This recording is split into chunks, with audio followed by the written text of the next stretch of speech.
आप सुन रहे हैं रेडियो नोएडा लोकमंच 91.2 FM। मैं आपका दोस्त, आपका होस्ट विनोद शर्मा। हम चर्चा कर रहे हैं आज एक ऐसे मुद्दे पर जो आने वाले दिनों में हमारे बीच में जो लोग रह रहे हैं उनके लिए एक महत्वपूर्ण विषय है, वह है जल।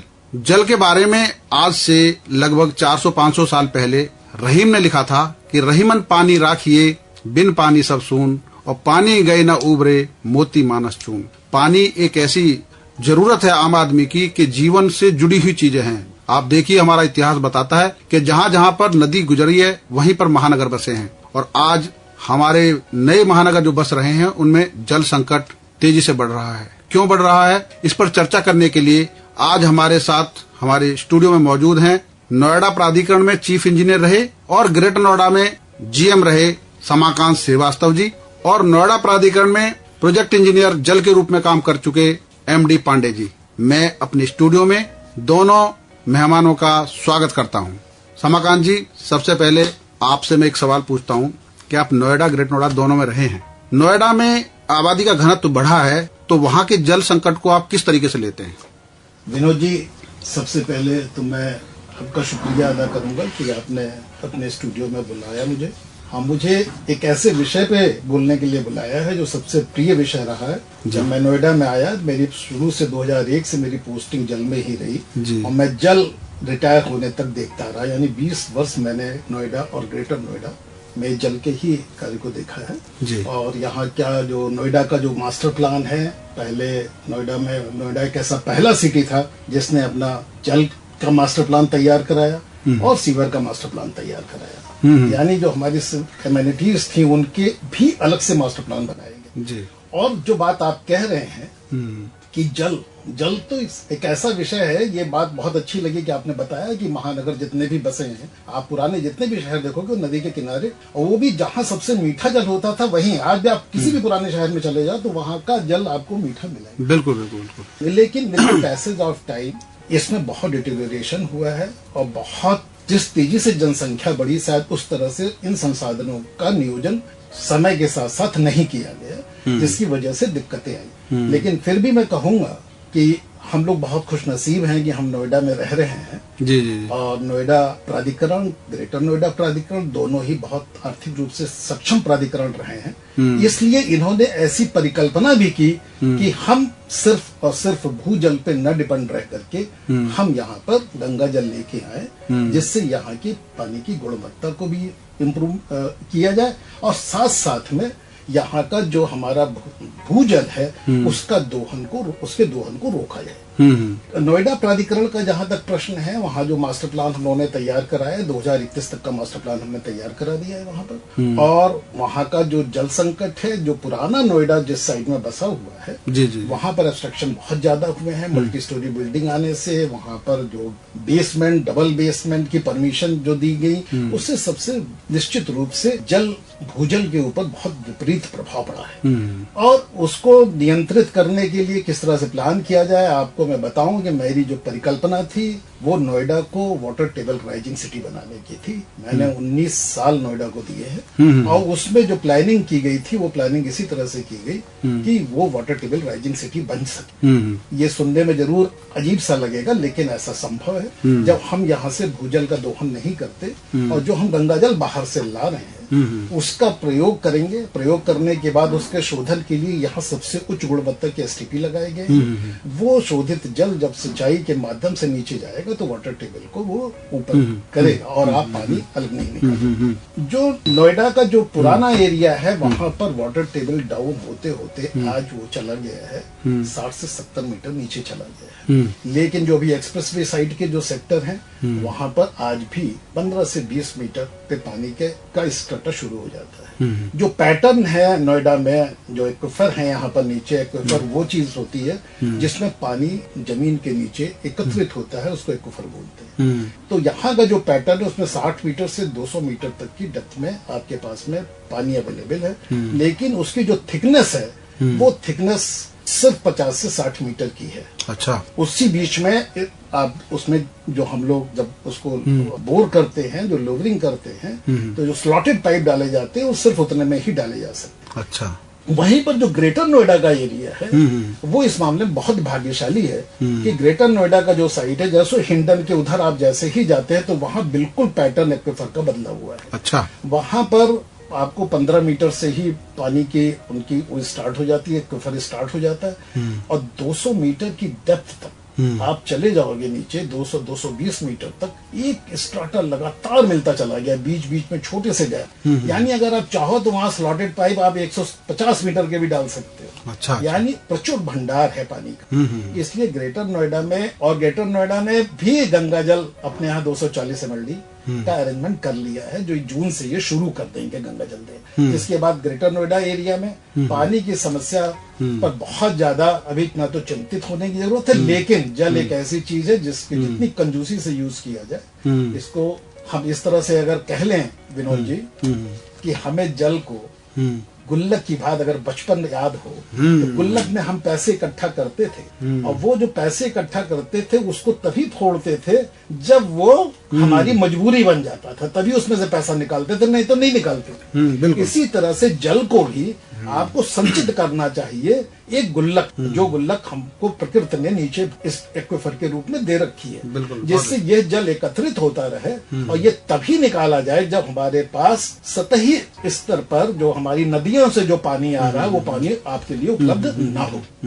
मैं ये समझता हूं अगर आप अपने grand children, great grand children को कुछ भी गिफ्ट में देके जाना चाहते तो पानी देके जाइए, जिससे उनको वो सब उस समस्या को न झेलना पड़े जो विश्व के कुछ देशों में लोग इस समय झेल रहे हैं। यानी यही पानी को ट्रीट करते हैं और इसी को उन्हें पीना पड़ता है। अब आपने एक चीज कहा कि इसके लिए क्या अरेंजमेंट किया है। जो अरेंजमेंट हम लोगों ने, हमने जो मास्टर प्लान में जो चीजें प्राविधानित की हैं, निश्चित रूप से हम ये कह सकते हैं कि जिस प्रगति से इस समय चलना चाहिए था नोएडा में, शायद उस प्रगति से चीजें आगे अभी नहीं बढ़ पा रही हैं। थोड़ा सा उस पर बहुत ज्यादा ध्यान देने की जरूरत है। जिससे जो गंगा जल की स्कीम है 200, हमारा फर्स्ट फेज में हमको वहां 48 mld पानी मिला था।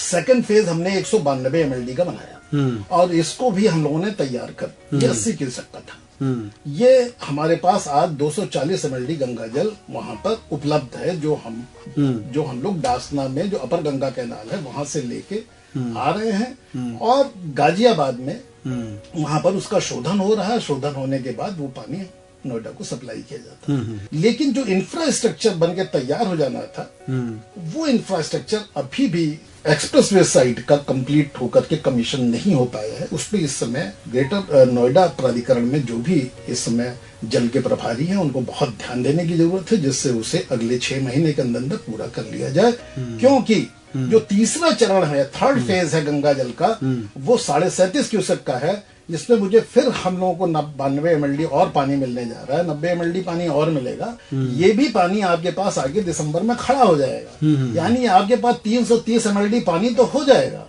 परंतु उस 330 mld पानी को अपने यहाँ के स्टोरेज में लेने के बाद उनको आगे पहुंचाने की व्यवस्था अभी पूरी नहीं बनी है, न चालू हो पाई है। हाल तो सारे यूजीआर तैयार है, अंडरग्राउंड रिजर्वायर जो हमारे भूमिगत जलाशय होते हैं वो तैयार हैं, उनमें सामान आया हुआ है, लेकिन लाइनों की टेस्टिंग, कमीशनिंग फाइनल होनी अभी शेष है, जिसे बड़े आराम से अगर उसको एक मिशन के तौर पे लिया जाए तो उसको वो पूरा कर सकते हैं अगले 4-5 महीने के अंदर। जिससे ये 330 mld पानी ये पूरा अगर मिल जाता है तो ये जो गर्मियों में हम लोग प्रॉब्लम फेस करते हैं ना पानी की, ये इसका सोल्यूशन तो गंगा जल से हो जाएगा। हमको भूजल लेना ही नहीं है। हमारे पास जो नदी से जो गंगा जल आ रहा है वही इतनी मात्रा में होगा कि आपको पूरा फीड करेगा और हमें सिर्फ 10 से 15% ही एक्सट्रैक्शन ग्राउंड वाटर का करना पड़ेगा। बिल्कुल बिल्कुल। इससे पहले कि हम ग्रेट नोएडा के भी ऊपर चर्चा करें, मैं पांडे जी हमारे बीच में हैं, एमडी पांडे जी, तो मैं जानना चाह रहा हूँ पांडे जी, आप 1980 से नोएडा में हैं। हाँ, 19। तो जब आप नोएडा में आए थे तब आप ये बताएं कि यहाँ ग्राउंड वाटर की स्थिति क्या थी, और अभी आप जब रिटायर हुए उस समय ग्राउंड वाटर कितने लेवल नीचे तक था, तो इससे पता चलेगा कि हमारे यहाँ जल संकट नोएडा में कैसे बढ़ा और कितनी रफ्तार से बढ़ा। हम जब आए थे तो सबसे शुरुआत में सेक्टर 15A में जी मुश्किल से 10-15 फीट पे पानी आ जाता। 15A का जब विकास कार्य शुरू हुआ तो वहाँ सड़क इसलिए नहीं बनी कि पानी नीचे था, तो उसको 2 फुट मट्टी डाली गई थी उसके ऊपर, जिससे पानी का लेवल नीचे चला जाए। जबकि आज की तारीख में लगभग 130-140 फुट पे पानी है। अच्छा, मतलब लगभग 100 फुट के करीब 100 नीचे फुट चला के गया। करीब गिरा है पानी। हाँ, अच्छा, वो सारा एरिया 15, 11, 55, 56, 8, 9, 10, जी जी जी। ये सब एरिया है। 18, 27, इस सब एरिया में है। अच्छा, जो वहाँ ट्यूबवेलें लगी हुई हैं, तो शुरू में आपने जब बोर वगैरह कराए थे उस समय कितनी गहराई से पाइप डालते थे, और आज जब लास्ट में जब अभी डालते रहे तो कितनी गहराई तक डालते रहे हैं पाइप पानी की? नोएडा में वैसे मुख्य रूप से 220 फुट तक ही पानी का लेवल अच्छा था। हाँ हाँ है, उसके नीचे तो जितने हम नीचे चले जाएंगे, हाँ। लगभग 150 फुट के बाद जितना नीचे चले जाएंगे उतना डिटोरेशन पानी का है। हाँ। टीडीएस उसमें बढ़ता चला जाएगा। लेकिन उस वक्त 200 फुट के नीचे लगभग क्लियर है। अच्छा। जो शायद 300, 400, 500 फुट तक बराबर है, उसमें पानी का स्टेटा है नहीं। अगर उसमें बना भी दें तो वो पीला पानी आएगा, उसमें से पानी निकले वो बहुत खराब हो जाएगा। तो उस वक्त चूंकि हमारे पास 20 फुट 30 फुट पे पानी था, तो हम 70 फुट पे ही मोटर डाल लेते तो बहुत बढ़िया पानी मिलता था। आज हमारे पास जब 100 और 120 फुट पे पानी है, तो अगर हम उसको 180 फुट पे भी लटकाते हैं तो बहुत धीमे धीमे पानी मिलता है, उसके बाद पानी है। तो पानी का लेवल इन सेक्टरों का तो बिल्कुल अब ना के बराबर। तो इसको समाधान करने के लिए शायद आपके जानकारी में होगा कि नोएडा ने एक योजना बनाई थी कि जो 200 मीटर से ऊपर के मकान प्लॉट हैं, हाँ। उस पे वाटर हार्वेस्टिंग सिस्टम लागू करना जरूरी है, और जो बिल्डर्स वगैरह उनके लिए भी। तो उसका क्या प्रावधान था और वो क्या किस तरीके से लागू हो पाया नहीं हो पाया, उसमें क्या है आप वो समझते पूरी हैं? तरीके से लागू नहीं हुआ। हाँ। अच्छा, और लागू भी हुआ तो बड़ी बेतरतीब तरीके से लागू हुआ। कायदे से हार्वेस्टिंग में जो पानी आना चाहिए बिल्कुल साफ पानी आना चाहिए, नहीं तो और खराब कर देगा। अब लोगों ने दिखाने के लिए थोड़े बहुत 10 फुट किया और उसे छोड़ दिया, उससे कोई फायदा ज्यादा नजर तो आता नहीं। तो क्या होना चाहिए आपकी नजर में, क्या होना चाहिए जो यहाँ का वाटर लेवल डाउन है उसको ऊपर करने के लिए आपकी नजर में क्या होना चाहिए था? भाई, गंगा जल का ज्यादा प्रयोग हो, जैसा साहब ने बताया भी, जितना आप सरफेस वाटर प्रयोग करेंगे उतना ही होगा। और इतना पक्का पूरा एरिया हो चुका है कि अगर आप सोचो कि बरसात भी कितनी 2 या 3 बरसात मुश्किल से होती, उसमें कितना पानी आ जाएगा, कितना निकल जाएगा। और बड़ा एरिया 200 स्क्वायर मीटर वाला भी कोई हल नहीं है उसका। उसकी छत में इतना उसे भी कवर कर लेता तो कितना आएगा उसमें? बिल्कुल सही बात, बिल्कुल सही बात। श्रीवास्तव जी, अब हम चर्चा करेंगे ग्रेटर नोएडा के ऊपर। ग्रेटर नोएडा में आप जीएम रहे हैं, और ग्रेटर नोएडा भी धीरे धीरे बढ़ रहा है, और इसमें एक नई बात यह है कि यहाँ पे डेवलपमेंट का वर्क इतना ज्यादा हो गया है कि सामने अभी फ्रेट कॉरिडोर बन रहा है, उसके बाद अब यमुना शुरू हो गया है, जो यमुना अथॉरिटी बन रही है। तो एक मैसेज आज की डेट में ये जाएगा कि नोएडा से में जो कमी थी वो ग्रेटर नोएडा में पूरी की, और जो ग्रेटर नोएडा में दिखाई दे रही है वो यमुना में उसको सुधारा जाए। तो इस दृष्टि से आप क्योंकि ग्रेटर नोएडा में रहे हैं, तो थोड़ा सा ग्रेटर नोएडा के पानी का स्ट्रक्चर किस तरीके से बांटा जा रहा है, किस तरह पूरे सभी क्षेत्रों में पहुंचाया जाएगा, गांव में खास तौर पर, और उसमें यमुना वाले क्या करें आगे की प्लानिंग के लिए, वो आपका सुझाव भी महत्वपूर्ण होगा। विनोद जी, जहाँ तक ग्रेटर नोएडा प्राधिकरण का प्रश्न है, जैसे मैंने पहले भी आपको बताया, जी, जी, जी। वहाँ पर भूजल का जो हमारा एक फल है वो काफी स्ट्रांग है। लेकिन ग्रेटर नोएडा ने एक काम अच्छा किया हुआ है कि उन्होंने अभी ही 85 क्यूसेक गंगा जल पहले ही फेज में ले लिया, अच्छा। अलॉट करा लिया, जिसकी स्कीम पे काम चल रहा है, और ये जून 2021 से यहाँ 240 MLD गंगा जल आना शुरू हो जाएगा। अच्छा। जबकि अभी जो यहाँ की जो डिमांड है वो अभी मैक्सिमम 150 MLD के आसपास की डिमांड। अच्छा। तो एक तो ये है कि हम पहले से तैयार हैं, ये पूरा का पूरा यहाँ पे जो भूजल है उसको सेफ रखा जा सकता है, बिल्कुल सुरक्षित रखा जा सकता है। और ये जो पानी गंगा जल का आएगा 240 MLD, इसको हम यूज करें, और यूज करने के बाद यहाँ पर भी जो STP लगाए गए हैं वो इतनी उच्च गुणवत्ता के लगाए गए हैं कि उनके पानी को सिर्फ आप RO में डालिए और पी लीजिए। अच्छा। मैंने नोएडा के अपने STP का पानी मैंने खुद भी पिया, इसलिए ये चीज बता रहा हूँ जिससे ये मैसेज बच्चों तक जाए। आज बगल में सिंगापुर है, वो यही पानी पी रहा है, हीटेड वाटर ही पी रहा है, उनके पास में दूसरा पानी नहीं है। तो वो लेते हैं मलेशिया से और फिर यहाँ पे अपने यहाँ लाके शोधित करते, कुछ पानी उन्हें देते, फिर अपना रिसाइकिल करके यूज करते रहते। अच्छा। तो इसके लिए माइंडसेट बनाने के लिए ये सारी चीजें वहां भी हम लोगों ने कर रखी हैं, ग्रेटर नोएडा में भी ये चीजें की जा रही है। तो इससे क्या होगा कि ग्रेटर नोएडा को वाटर टेबल राइजिंग सिटी बनने से कोई रोक नहीं सकता, अगर उस पर उसी तरीके से ध्यान दिया गया कि जो प्लानिंग करके हम लोग आए। अभी वहां का भी मैंने वाटर सप्लाई मास्टर प्लान 2020 में हमने बनवाना शुरू कर दिया, उसमें IIT रुड़की को ये काम दिया गया है।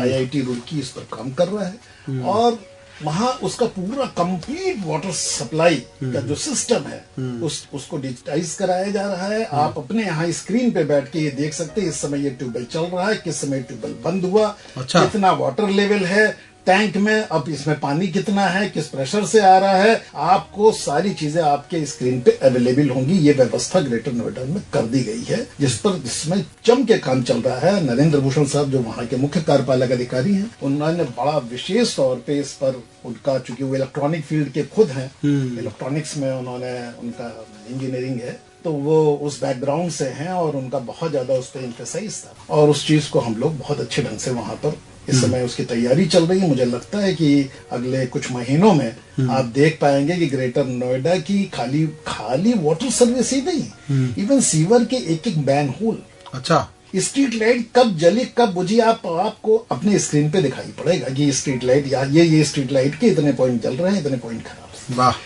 तो इस तरह से वहां के वाटर सप्लाई को लेकर के अगर लोगों को कभी भी जिस भी समय प्लानिंग, अब जब इसकी मास्टर प्लान तैयार हो रहा है तो इसमें इस बात को रखा जाएगा 2041 तक की प्लानिंग इसमें हो जाएगी। 2041 तक की प्लानिंग होगी तो कितना और गंगा जल चाहिए, सरफेस वाटर कितना और मिल सकता है जिससे हमें भूजल न निकालना पड़े। जहां तक आपने एक प्रश्न किया कि यमुना के बारे में, मैं कहूंगा कि यमुना को दोनों जगह की कमियों को सुधारने का मौका उनके हाथ में है। उनको सबसे पहले आज वो ये चीज तैयार करा रहे हैं, मास्टर प्लान अपना बना रहे हैं, तो मास्टर प्लान के साथ साथ बहुत जरूरी है ड्रेनेज मास्टर प्लान, जिससे ये जो वाटर लॉगिंग की समस्याएं जो खड़ी होती हैं ये बिल्कुल नहीं होंगी अगर ड्रेनेज मास्टर प्लान बन जाएगा। इसी तरह से जो वाटर सप्लाई मास्टर प्लान है, यमुना उसकी प्लानिंग कर सकता है जिससे मैक्सिमम सरफेस वाटर हम यूज कर सके। हमारे पास यमुना रिवर का पानी भी हम यूज कर सकते हैं, पर गंगा कैनाल से पानी ले सकते हैं, इनको दोनों फायदे हैं। तो ये पानी जितना सरफेस वाटर लेकर के हम यहाँ पर वाटर ट्रीटमेंट प्लांट लगाएं और उससे पानी लें, भूजल का कम से कम इस्तेमाल करें। लेकिन नोएडा की एक समस्या है जो हम बीच में सवाल रह गया था, पांडे से मैंने पूछा कि जो वाटर हार्वेस्टिंग सिस्टम है उसको कारगर तरीके से कैसे लागू किया जाए, हर नागरिक तक वो अपील पहुंचे, वो क्या सुझाव आप देना चाहेंगे? मैं उस पे भी आपसे यानी 300 वर्ग मीटर एवं उससे ऊपर इन सब के लिए मैंडेटरी किया गया कि आप वाटर हार्वेस्टिंग सिस्टम अपने यहाँ लगाएंगे। तो जितने भी लोग कंप्लीशन लेने आते हैं उनको तब तक हमारा प्लानिंग डिपार्टमेंट कंप्लीशन सर्टिफिकेट जारी नहीं करता जब तक वो अपने यहाँ वाटर हार्वेस्टिंग सिस्टम नहीं इंस्टॉल कर लेते। अब समस्या क्या है, जो अभी जैसा पांडे जी ने बताया कि लोगों के अंदर जागरूकता की कमी है, लोग उसके ऊपर इतना ध्यान नहीं देते हैं। शायद उन्होंने अभी इतनी पानी की समस्या शायद उन्होंने उतनी महसूस नहीं कर पा रहे हैं कि उनको पानी नहीं मिलेगा तो क्या होगा। इसमें सबके सहयोग की जरूरत है, इसमें बहुत ज्यादा जागरूकता चलाने की जरूरत है। और तीसरा है, एक होता है ना दंड, कि बिना दंड के लोग कहते हैं जब तक पेनाल्टी एक बार नहीं लग जाती तब तक आदमी जो है उस चीज को सुधारता नहीं है। तो जब भी इनके यहाँ हम लोगों ने सजेशन रखा था, हमें लगता है कि इसको आउटसोर्स करने की जरूरत है, कि जो रेन वाटर हार्वेस्टिंग सिस्टम सबके यहाँ लगा हुआ है, ये जब हमारा सीजन आता है, जुलाई से बारिश का सीजन शुरू होता है, तो मई, अप्रैल, मई, जून 3 महीने आउटसोर्स करके सबके आगे रेन वाटर हार्वेस्टिंग सिस्टम का सर्वे होना चाहिए और जिनका सिस्टम प्रॉपर न है उनके ऊपर पेनाल्टी लगनी चाहिए। यही एक रास्ता है कि हम रेन वाटर हार्वेस्टिंग के लिए लोगों को जागरूक कर सके। और जितने सरकारी भवन हैं इसकी जिम्मेदारी प्राधिकरण निभा भी रहा है और इसको और मजबूती से करने की जरूरत है। नहीं, बहुत अच्छी बात ये बताई आपने। और सबसे बड़ी बात एक और है कि नोएडा में खास तौर पर पानी का कारोबार बहुत होता है, जो अवैध दोहन पानी का होता है, उस पर भी आप कुछ प्रकाश डालिए ताकि अवैध दोहन भी रुके। अब मैं आपको बताऊं कि ये कारोबार इतना बड़ा है, ये इतना बड़ा नेक्सस है जी, वो आपको सोशल मीडिया के थ्रू आपके घर पहुंच के आपको हर तरह से इस तरह से समझाया जाएगा, ब्रेन वॉश किया जाएगा, आपको तुरंत दिखाया जाएगा, देखिए इसका 2000 TDS आ रहा है, चाहे वो ना हो। अगर उसने 2000 नहीं बताया तो आप नहीं लगवाओगे उसकी मशीन। बिल्कुल। तो वो यहाँ पर एक ये भी है, हम ये मानते हैं कि आवश्यकता है, जहाँ पर आपको लगता है कि आपका TDS 500-600 से ज्यादा आ रहा है, तभी आपको सोचना चाहिए इसके बारे में, अदरवाइज आपको कभी RO सिस्टम यूज नहीं करना चाहिए। तो ये जो नेक्सस है, जो बॉटल्स में जो अनब्रांडेड हैं, जो लोकल लेवल पे गांवों में उन्होंने तमाम जगह लगा रखे हैं और सबके यहाँ वो जो 30 लीटर वाली बॉटल है वो सप्लाई कर रहे हैं। जिसका बिजनेस उखड़ता है वो आदमी हर तरह की हरकतें करता है। उस तरह की चीजें इसमें भी हो रही, जिसमें हमारे जिला प्रशासन की, पुलिस डिपार्टमेंट की, सबकी सहयोग से इस चीज को रोका जा सकता है कि इसमें किस तरह से इन जो जल माफिया, इनको आप कह लें, ये हमारे ही पानी को, जैसा मैं, ये तो नहीं, मेरे पास कोई एविडेंस नहीं है कि मैंने किसी की रिकॉर्डिंग कर रखी है कि वो नॉर्मल पानी भर करके अगर बेच रहे हो तो इससे इनकार नहीं किया जा सकता। लेकिन एक चीज इसमें आती है कि अभी ग्रेटर नोएडा के बहुत सारे गांव, शायद नोएडा में सब हो गया, लेकिन ग्रेटर नोएडा में बहुत सारे ऐसे गांव हैं जहां पे पानी की सप्लाई अभी ना अथॉरिटी से है, और हैंडपंप का जो पानी है इतना खराब क्वालिटी का है कि लोगों के सामने ये बड़ी दिक्कत है। तो ये इस पे भी कोई प्लान ग्रेटर नोएडा ने किया है? इस पे आपको बता दें कि ग्रेटर नोएडा प्राधिकरण में सन 2011 में जी ग्रेटर नोएडा प्राधिकरण में 124 गाँव है। हाँ। इस समय वर्तमान में प्रथम चरण का खाली वो हुआ है, उसी का अर्बनाइजेशन हुआ है, उसमें टोटल 124 गाँव है, जिसमें से 2 गांव ऐसे हैं जिसमें लोग रहते नहीं है, 122 टोटल गाँव। इन सारे गाँवों 2011 में ही पानी की और सीवर की लाइन डाल दी गई। अच्छा। और ये जो पानी और सीवर की लाइनें डाली गई, इनको फिर कमीशन नहीं किया गया। जब 2019 जनवरी से मैंने काम देखना वहां पे शुरू किया, तो सीओ साहब के साथ में इस पे हम लोगों की 2-3 राउंड बातें हुई। उसके बाद हम लोगों ने इसका पूरा प्लान तैयार करके इमीडिएटली ये सारे 124 गांव, जब जून में हमारे माननीय मुख्यमंत्री जी यहाँ पर आए थे, योगी जी, और उसी समय इसका एक एक्शन प्लान बना करके उनके सामने प्रेजेंट किया गया, और हम लोगों ने इसको जून 2019 से ही टेकअप कर लिया था। इस पर इस समय जम के काम चल रहा है। जब मैं वहां से हटा हूं तब तक शायद हम लोग 55-56 गांवों को में कनेक्ट कर चुके, टेंडर करके, एग्रीमेंट कर और उस पर सब पर काम चल रहा है। अच्छा। आज वहां कुछ नहीं तो 24 गांवों में तो सप्लाई है, और धीमे धीमे करके वो, अब ये जो टारगेट है हमारा, मार्च 2022 तक सारे 124 गांवों में पाइप वाटर सप्लाई और सीवरेज सिस्टम से उनको जोड़ना, ये दोनों वहाँ पर है। एक बड़ा पॉइंट है, वो मैंने अभी कुछ पिछले दिनों नरेंद्र भूषण जी के सामने भी उठाया था, और आपकी जानकारी में होगा कि खासतौर पर नोएडा और ग्रेटर नोएडा के जो तालाब हैं, जो गांवों के बीच में आ रहे हैं या कहीं उधर हैं, और गंदगी की वजह से उनका पानी भी प्रदूषित हो रहा है, और साथ में जैसे ये आपने देखी होगी, इनकी सफाई को लेकर इस पे काम कम हुआ है, और ऐसा लोग देखते भी हैं। तो उस पर भी क्या कोई विचार हो रहा है? मैं इस विषय पे भी आपको बताना चाहूंगा। जी। जून 2019 में जब यहाँ पे श्री बीएन सिंह जी जिलाधिकारी थे, उस समय ये निर्णय हुआ जिलाधिकारी कार्यालय में एक बैठक में कि जो तालाब की सफाई का कार्य है वो जिला प्रशासन कराएगा। तो प्राधिकरण के पास से उस समय से तालाबों की सफाई का कार्य हट गया। अच्छा। तो ना तो उसके कोई हमारे यहाँ टेंडर हुए, ना ही कोई वर्क ऑर्डर हुए, कुछ नहीं। तो वो जो सफाई का काम ये हो गया कि जिला प्रशासन करेगा, तो वहां से प्राधिकरण विड्रॉ हो गया। एक तो ये प्राधिकरण की तरफ से देखा नहीं जा रहा है, अभी भी कहीं कहीं पे मजबूरी में कोई सफाई करा दी जाती है, लेकिन जिसे कहते हैं एक सिस्टमेटिक रूप से जैसे होना चाहिए वो नहीं हो रहा। लेकिन एक अच्छी बात आपको मैं ये बता दूं कि इस समय ग्रेटर नोएडा प्राधिकरण अपने विलेज को, जितने भी उसके गांव हैं, उनको स्मार्ट विलेज बनाने की प्रक्रिया में है। हम लोगों ने इसका काम वापकोस को दे रखा है, और वापकोस ने अपना प्रेजेंटेशंस किए हैं, जिसमें अभी हम लोगों ने इनिशियली 14 गांव लिए हैं।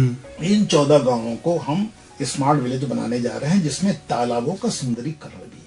अच्छा। यानी इन तालाबों को हम इस स्मार्ट विलेज के अंतर्गत टेकअप कर रहे हैं, और इनको इतना खूबसूरत बनाया जाएगा, और जिससे वहां से जो भी हम लोग बेस्ट आउटपुट उस तालाब से ले सकते हैं वो लेंगे, और साथ साथ में जो वेस्ट वाटर जाता है कलेक्ट होकर के उसमें गिरता है, उस वेस्ट वाटर को क्लीन करने के लिए जो भी उसमें हमारे जो ट्रीटमेंट प्लांट की मशीनें लगानी होंगी वो लगा करके सारा पानी पहले वॉश पॉइंट पे कलेक्ट होगा। जो भी किचन वेस्ट आता है, बाकी सीवरेज सिस्टम से में चला जाता है, लेकिन जितना किचन वेस्ट आता है या जो काऊ डंग वगैरह ये सारी चीज वो वहीं पर आएंगे, और उसके थ्रू वो जाएंगे ट्रीट होकर के, तभी पानी तालाबों में जाएगा, और उनकी सफाई करा के उनके चारों तरफ उनको ब्यूटीफाई करने का प्लान। अभी आप सुन रहे थे जल विशेषज्ञ जो नोएडा के चीफ इंजीनियर रहे, ग्रेटर नोएडा प्राधिकरण में जीएम रहे, समाकांत श्रीवास्तव जी, जिन्होंने नोएडा ग्रेटर नोएडा के पुराने जल के ढांचे को देखते हुए और आज आने वाले दिनों की योजनाओं को लेकर पूरा प्रकाश डाला, पूरी जानकारी हमें दी।